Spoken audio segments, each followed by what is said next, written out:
Vamos tentar explicar aqui num estudo de caso que a gente tem, que é uma casa aqui na Moca. É uma residência num terreno que tem cerca de 200 metros quadrados. Tem uma situação bastante peculiar que vale muito a pena tentar mostrar. Ele é um exemplo bom de mostrar como a gente pode propor respostas que estão fora do paradigma daquilo que a gente espera. De um desenho que é um pouco fora do convencional, daquilo que a gente mais comum entende ser uma construção, uma edificação de uma casa. Vamos lá.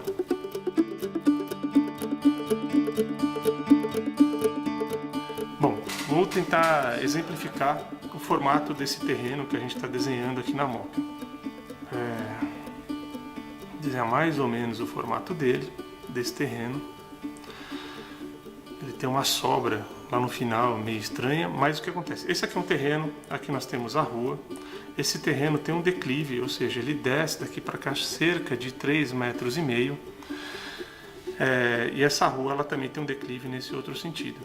Desse lado de cá, a gente tem uma construção que vai até mais ou menos a metade do comprimento do terreno, à direita dele.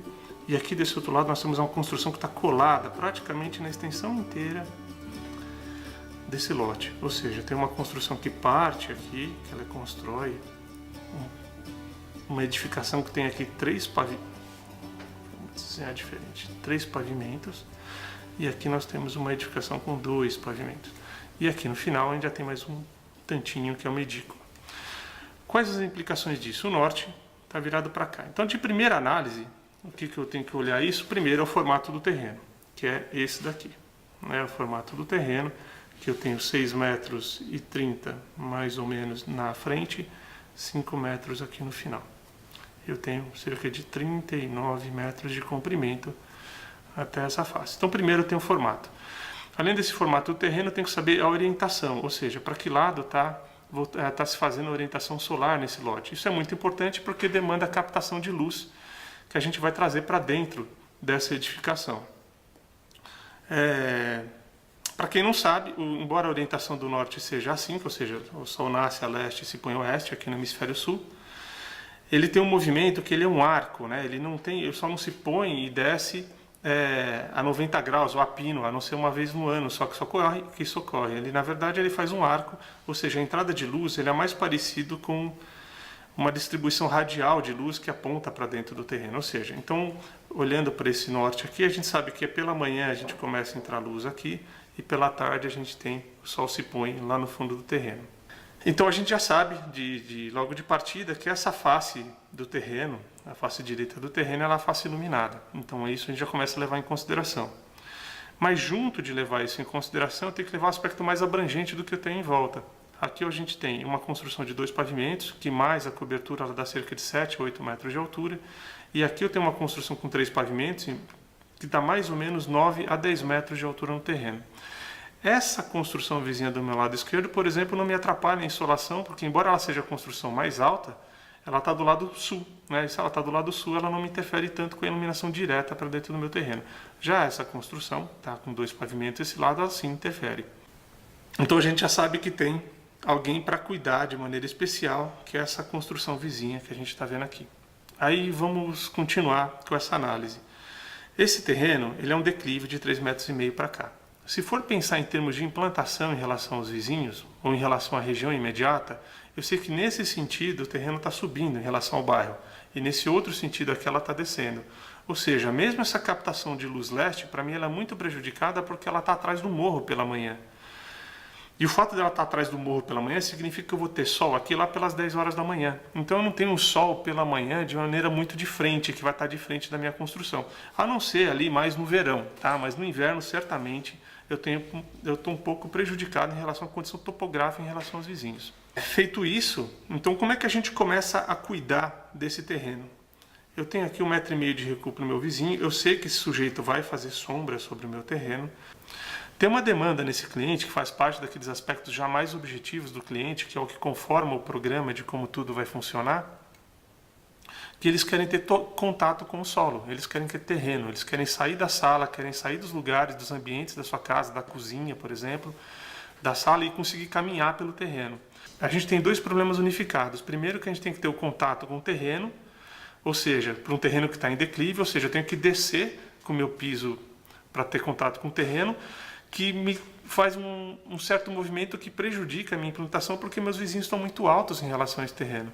Ou seja, quanto mais eu desço, mais sombra eu tenho. Abrir para a lateral nessa primeira análise significa que se eu tenho contato com o terreno, eu não tenho luz solar direta, estou com ventilação prejudicada. Se eu passo a ter iluminação e ventilação mais direta, ou seja, construindo ele mais alto, eu passo a ter luz, mas eu perco contato com o terreno. Então esse é o desafio inicial que a gente tem para lidar com essa implantação imediata. Então, qual foi a solução que a gente encontrou? Foi fazer a edificação aqui conformada por meio de pátios, ou seja, dividir a edificação em pedaços, por exemplo. Tem um pedacinho construído mais lá atrás, um pedacinho construído mais aqui na frente. Sim, até o recuo lateral, porque me permite ter uma certa altura em relação ao nível, em relação ao perfil natural do terreno, e usar esses entremeios entre a construção como áreas de entrada, incidência de luz e captação de ventilação. Ou seja, em vez de ter só aquele 3 metros em relação ao vizinho, eu passo a ter aberturas mais ampliadas para que eu possa ter incidência de luz de maneira que eu controlo. Então, se eu tenho 5 metros numa largura de terreno, eu passo a ter até 6,5 em relação ao vizinho, e aqui eu controlo a abertura entre as edificações. Isso me resolve duas coisas simultaneamente.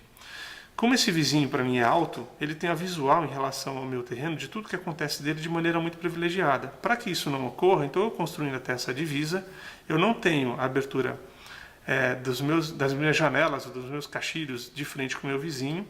Eu vou estar abrindo sempre no sentido leste ou oeste, e de quebra eu ganho privacidade. E eu passo a fazer minha abertura de captação depois desse alinhamento da construção do vizinho.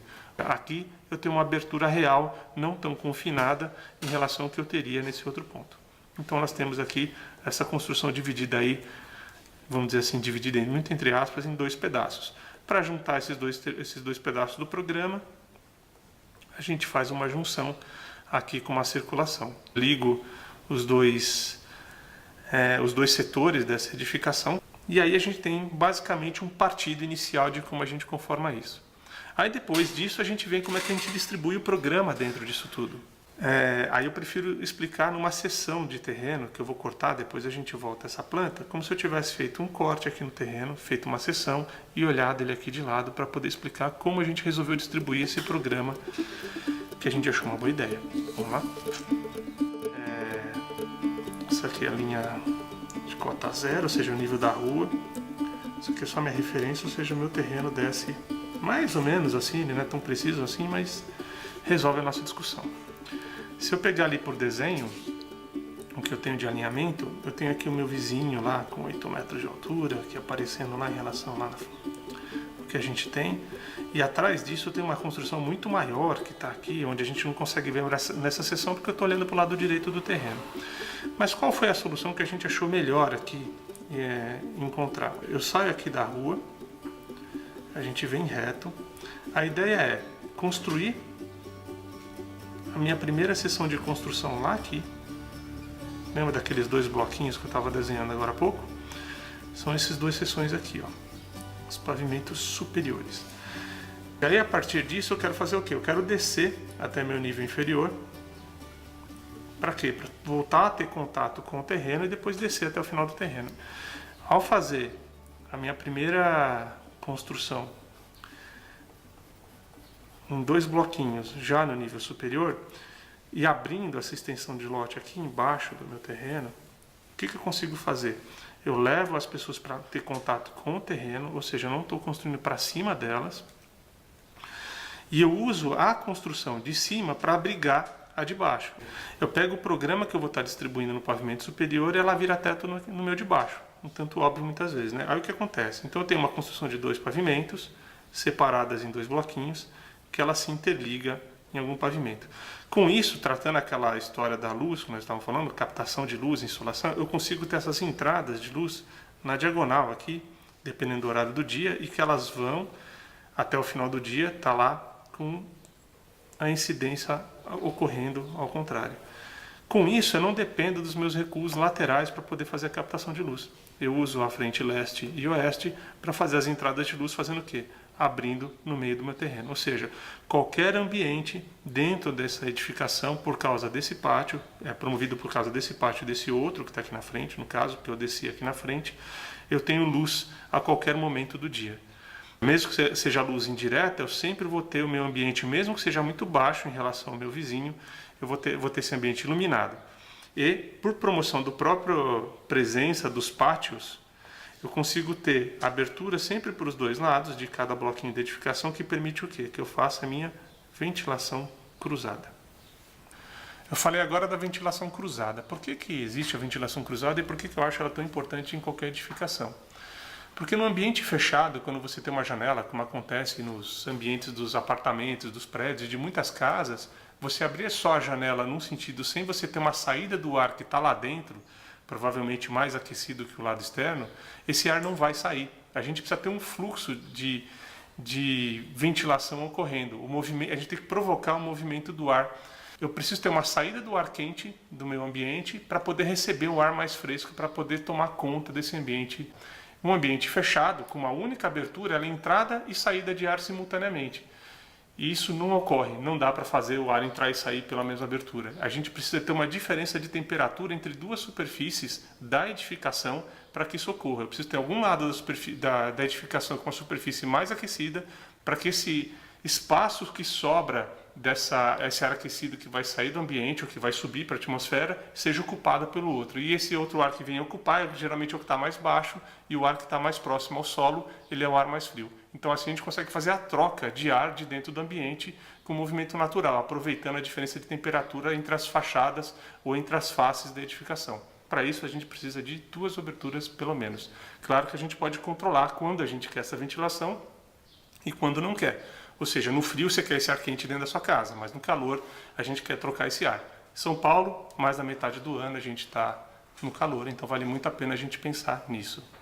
Então vamos voltar aqui para o desenho e explicar como isso ocorre. Se eu tenho o sol aqui da manhã, tendo incidência pela minha face leste da minha edificação, ou seja, essas superfícies elas estão mais quentes do que o lado oeste.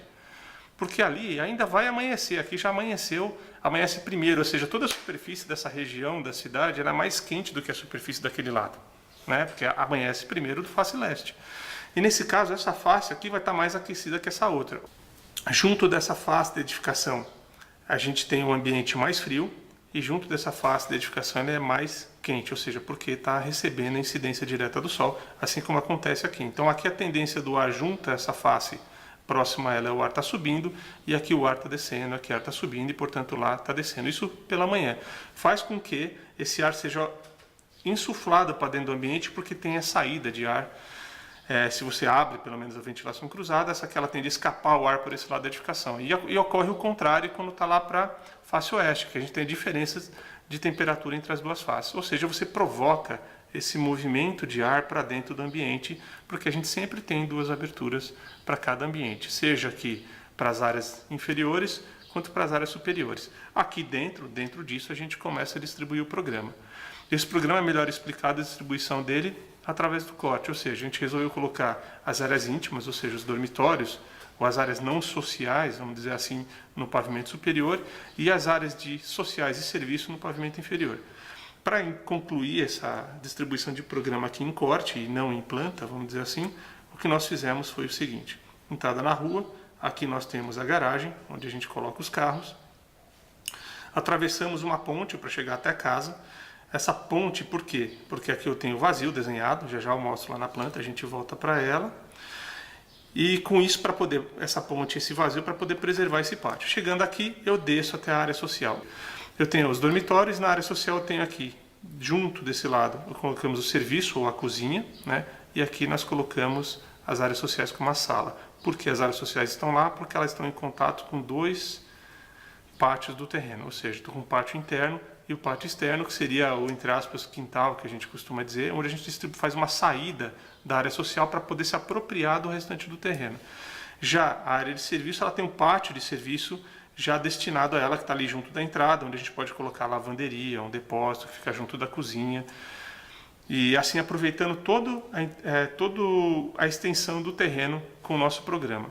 Se eu voltar aqui para a planta, se eu mostrar como isso aqui funciona, significa que eu tenho aqui garagem, abro um pátio, tenho uma área ocupada, abro outro pátio, e minha área social abre e ocupa lá ao final. Ou seja, a gente não tem lateral, não tem fundo, não tem área a ser ocupada. O que a gente tem é que a gente consegue distribuir o programa por todo o terreno sem necessariamente a gente estar construindo ou edificando o programa, porque a gente faz com que esse programa interaja com o meio externo e assim se apropriando do meio externo de maneira positiva, de maneira mais integrada a tudo aquilo que a gente faz. Ou seja, a ocupação do meio externo é junto com o ambiente interno. Quando eu faço uma sala aqui embaixo e abro ela para o ambiente externo, eu faço o ambiente externo participar dessa sala assim com a mesma ocupação, ou seja, uma ocupação social. Abrindo os pátios eu consigo fazer esse aproveitamento da insolação, consigo provocar a ventilação cruzada e com isso eu consigo estabelecer uma maneira de ocupar mais saudável, mais salubre do meu terreno, mesmo descendo, acompanhando a minha topografia. Isso demonstra uma ocupação que é mais respeitosa com a topografia da cidade, ao invés de eu ficar reconstruindo a topografia o tempo inteiro. Só, por exemplo, atrás desse terreno aqui eu tenho uma descida de mais de 4 metros que vem até aqui, que foi feito um corte gigante no terreno lá atrás, que talvez fosse desnecessário ser feito se tivesse pensado uma ocupação um pouco mais inteligente, ao invés de ficar cortando o terreno, ou aterrando o terreno, ou construindo sobre terrenos o tempo inteiro. Isso aqui prejudica muito o fluxo de águas pluviais na cidade. Essa ocupação atrapalha muito o comportamento natural que tem o solo da cidade. Então, portanto, aqui é muito respeitoso também com o ambiente que a gente tem à nossa volta. Então, esses são os aspectos iniciais da investigação. Se a gente começa a conhecer o nosso objeto de trabalho, que é esse terreno, a gente começa a conhecer o nosso cliente, levando em consideração todas as suas vontades, desejos e até tentando responder os seus questionamentos em relação à ocupação, ou aquilo que eles querem, nesse caso, essa residência, e conhecer o terreno e a situação em que ele ocorre. Ou seja, isso aqui é o começo, é uma premissa. Ela foi desenhada, mas não saiu assim logo de primeira. Isso tem uma demanda de trabalho grande até chegar numa resposta como essa, porque isso aqui já é um resumo de uma investigação inicial que estabelece umas diretrizes básicas a partir das quais a gente começa a tentar desenhar, a partir disso, começa a tentar propor já um desenho de edificação, um desenho de arquitetura. Portanto, a gente leva em consideração os aspectos físicos, os aspectos subjetivos, tanto do lote quanto do cliente, e o da sustentabilidade, que eu não falei até agora. A sustentabilidade, ela vem junto com o desenho, ela vem já dando resposta de materialidade a essa ideia de edificação que a gente falou até agora. Então aqui é uma investigação, uma aproximação que dá direção para a gente poder investigar. Em geral, a gente mostra isso como resposta inicial ao cliente, para ver se entende muito para onde a gente está guiando, ou se a gente está entendendo direito, se a gente está conseguindo responder às demandas iniciais, se a gente está compreendendo, portanto, o cliente, além de estar compreendendo a materialidade dele, que é o terreno, para depois avançar e começar a tentar propor desenho de edificação. Antes disso, não adianta propor desenho de edificação, porque ele não está muito bem entendido, muito bem compreendido em todos os seus aspectos antes de propor um desenho. Depois disso, ganha materialidade.